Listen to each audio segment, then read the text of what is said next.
알테오젠 주주님들 반갑습니다. 오늘도 알테오젠 종목 분석 시작해 보겠습니다. 최근 알테오젠이 7년 동안 비공개로 묶어뒀던 계약 상대방의 이름을 직접 공개했습니다. 그 이름이 사노피였다는 사실, 그리고 이게 단순한 공개 이상의 의미를 가진다는 걸 아셨나요?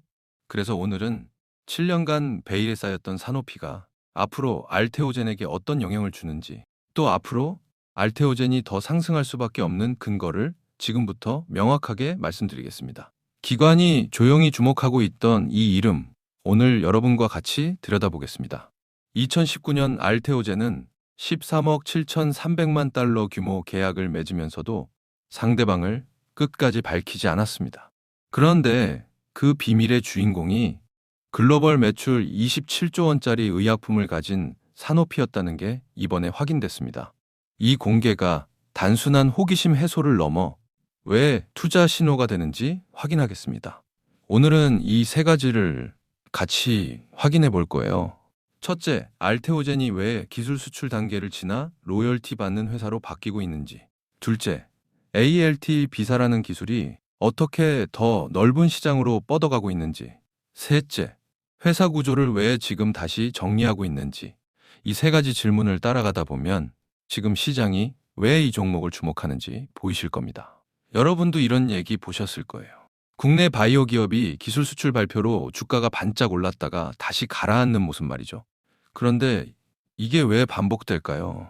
계약 총액 대부분이 임상과 허가, 판매 성과에 연동된 조건부 금액이기 때문입니다. 그렇다면 진짜 가치는 언제 증명될까요? 계약서가 실제로 매출과 이익으로 옮겨가는 순간, 그때 비로소 증명됩니다.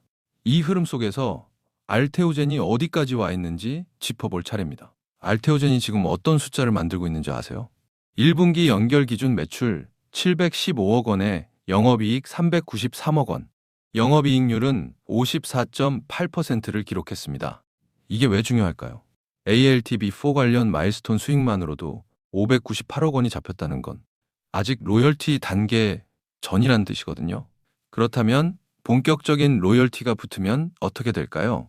지금의 고수익 구조 위에 반복 수익이 한 겹 더 쌓이게 됩니다.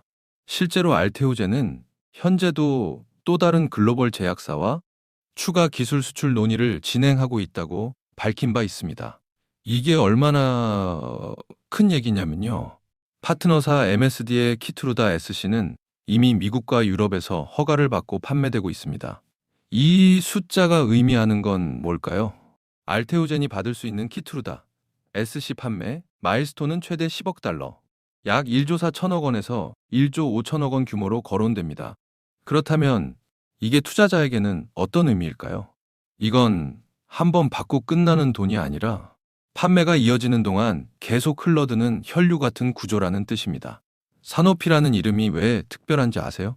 듀피젠트는 작년 한 해에만 178억 달러, 우리 돈 27조 원 가까운 매출을 올린 초대형 의약품입니다. 그런데 왜 지금 이게 화제일까요?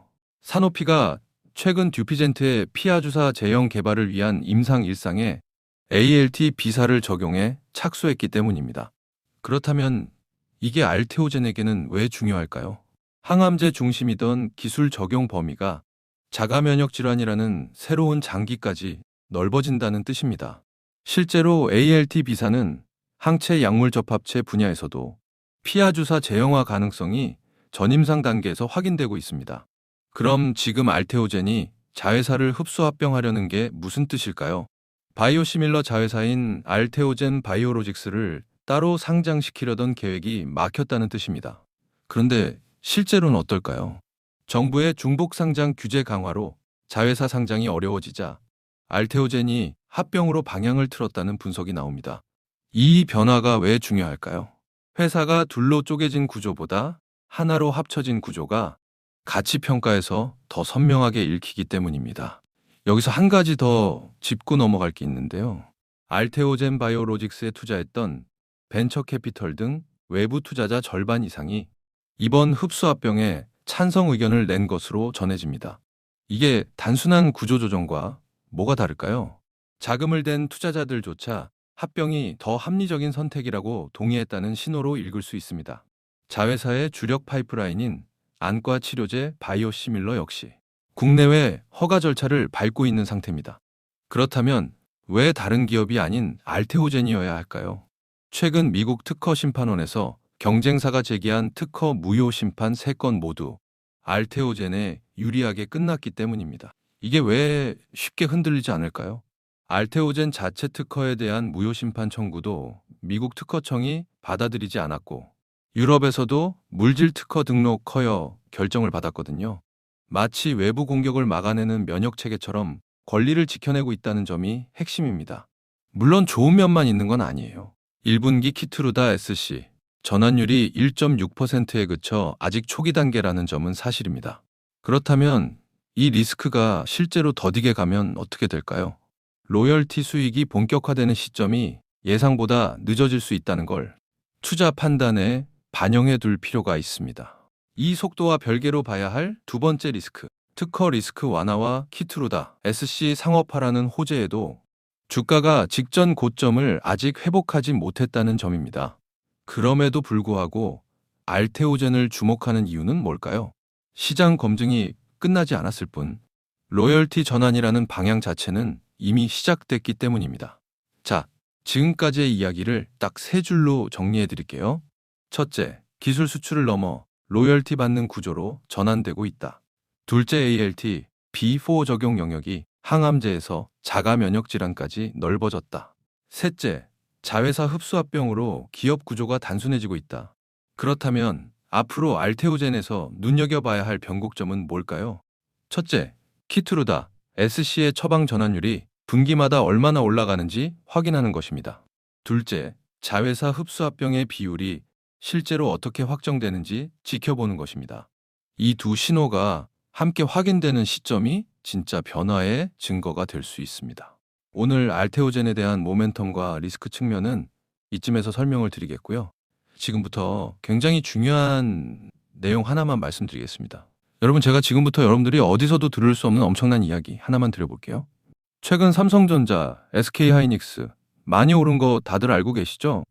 시총 1위 삼성전자는 단기간에 무려 4배가 올랐고 20만 원 하던 SK하이닉스는 100만 원까지 무려 5배가 올랐습니다. 그런데 수많은 전문가들은 아직도 더 상승이 가능하다고 말합니다. 일단 많은 분들이 HBM 때문에 오른 거 아니야? 아직 더 오를 게 있어? 여기서 하나만 확실히 말씀드릴게요. 이 HBM 때문에 올랐다는 말, 반은 맞고 반은 틀렸습니다.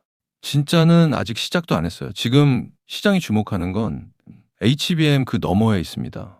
지금 삼성이 수조 원대 자금을 쏟아붓고 있는 기술, 아마 들어보셨을 겁니다. 바로 유리기판입니다.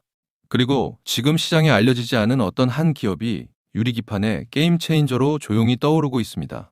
이미 삼성의 막대한 자본이 이 기업으로 흘러들어가고 있고 AI, 반도체, 2차 전지까지 3가지 테마가 동시에 엮여 있습니다.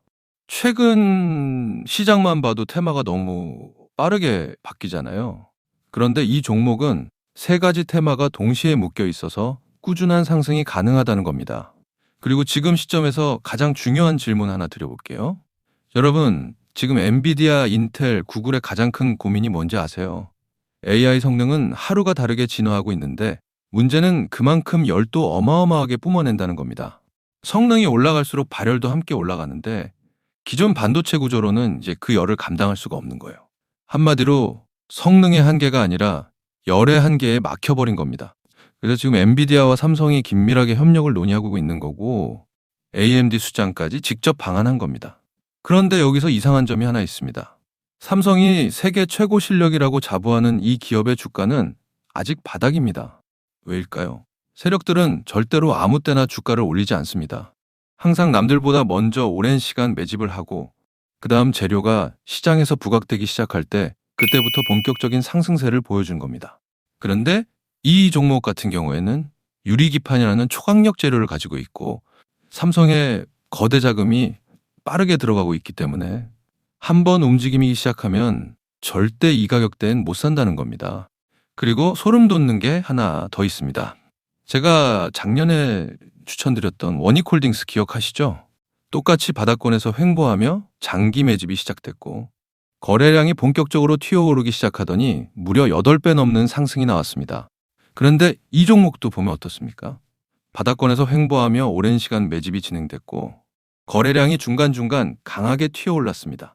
그렇다는 건 이 종목도 원익홀딩스만큼 상승이 나올 수 있다는 의미이고 거래량 볼륨이 원익홀딩스보다 더 크기 때문에 그 이상의 상승이 나올 수밖에 없다는 겁니다. 그리고 수급도 한번 보세요. 외국인과 기관들은 쉬지 않고 매수하고 있는데 개인들만 매도하고 있습니다. 전형적인 메이저 세력의 수급 패턴입니다. 게다가 최근 들어 기관들과 외국인들의 매수세가 점점 강해지고 있기 때문에 머지않아 본격적인 상승이 시작될 겁니다. 그래서 지금 시간이 얼마 남지 않은 만큼 정말 많은 고민 끝에 세력 매집주를 구독자분들께 100% 무료로 공개를 해드릴 거니까요. 대신 여러분들은 구독과 좋아요는 꼭 눌러주시고 지금 화면에 제 개인 번호 잠시 보이시죠? 여기 있는 번호로 매집이라고 2글자 남겨주시면 제가 직접 보내드리겠습니다. 지금까지 제가 추천드린 종목들 다들 기억하시죠? 원익홀딩스 8배. 이 수익을 가져가신 분들의 공통점이 딱 하나 있습니다. 먼저 알았다는 겁니다. 오늘 소개드리는 이 종목도 마찬가지예요. 차트는 이미 신호를 보내고 있고 외국인과 기관은 조용히 담고 있습니다. 이 기회를 놓치는 순간 지금 이 가격은 다시 오지 않습니다. 종목명과 목표가 그리고 매수 전략까지 정리된 자료를 저희 구독자분들께 바로 보내드릴 거니까요. 마지막으로 구독과 좋아요 이 2가지만 눌러주시고 상단에 제 개인 번호로 매집이라고 2글자 남겨주시면 제가 직접 보내드리도록 하겠습니다. 투자에서 수익의 차이는 결국 기회를 알아봤을 때 시도했느냐, 그냥 지나쳤느냐에서 갈립니다. 그러니까 저희 구독자분들은 이 기회 절대 놓치지 마시길 바라겠고요. 오늘 영상은 이쯤에서 마무리하고 저는 다음에 더 좋은 분석으로 다시 찾아뵙겠습니다. 감사합니다.